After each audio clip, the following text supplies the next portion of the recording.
नमस्कार दोस्तों, अगर आप एक सैलरी क्लास पर्सन हो और रेंट का पेमेंट करते हो, एचआरए आप डेफिनेटली क्लेम कर रहे होंगे अगर आप रेंट का पेमेंट कर रहे हो तो, या फिर आप एक ऐसे एसएससी हो जो बिजनेस और प्रोफेशन में एंगेज्ड है लेकिन आपके बिजनेस का टर्नओवर पिछले फाइनेंशियल ईयर का 1 करोड़ से ज़्यादा का नहीं है, या फिर आप अगर प्रोफेशन में हो तो प्रोफेशन की जो रिसिप्ट है वो लास्ट फाइनेंशियल ईयर की 50 लाख से ऊपर नहीं है।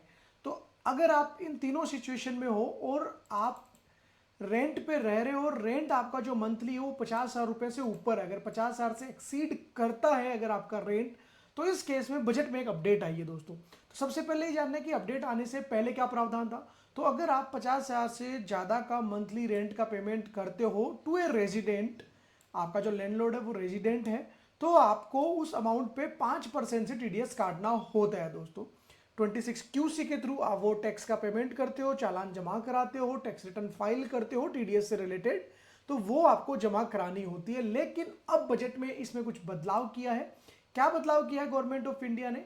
194(I)B में ये बदलाव किया कि जो 5% की रेट है, अब ये 5% की रेट 2% से सब्सिट्यूट हो जाएगी विद इफेक्ट फ्रॉम 1 अक्टूबर 2024। तो 1 अक्टूबर 2024 से ये रेट को इन्होंने रिड्यूस कर दिया है। 5% की जगह आपको 2% से टीडीएस काट के फिर रेंट का अमाउंट ट्रांसफर करना होगा।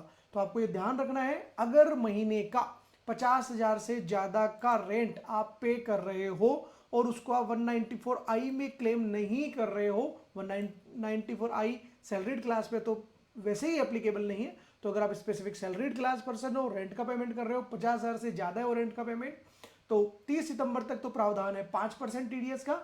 उसके बाद 1 अक्टूबर 2024 से है 2% टीडीएस आपको काटना है दोस्तों। अगर आप बिजनेस क्लास पर्सन हो और पिछले फाइनेंशियल ईयर में अगर अपन बात करें, पिछला फाइनेंशियल ईयर वो था मार्च 24, अगर उसमें आपका रेंट इंक्रीज नहीं, आपका जो बिजनेस की रिसिप्ट्स है, बिजनेस का टर्नओवर है, आप यहाँ पे देख सकते हो 194(I) हमने आपके लिए ओपन किया। और सेकंड प्रोविजन में उन्होंने लिखा है, provided further that an individual or HUF whose total sales, gross receipts or turnover from the business or profession carried on by him exceed 1 crore rupees in case of the business or 50 lakh rupees in case of profession during the financial year immediately preceding the financial year in which such income by of rent is credited shall be liable to deduct income tax।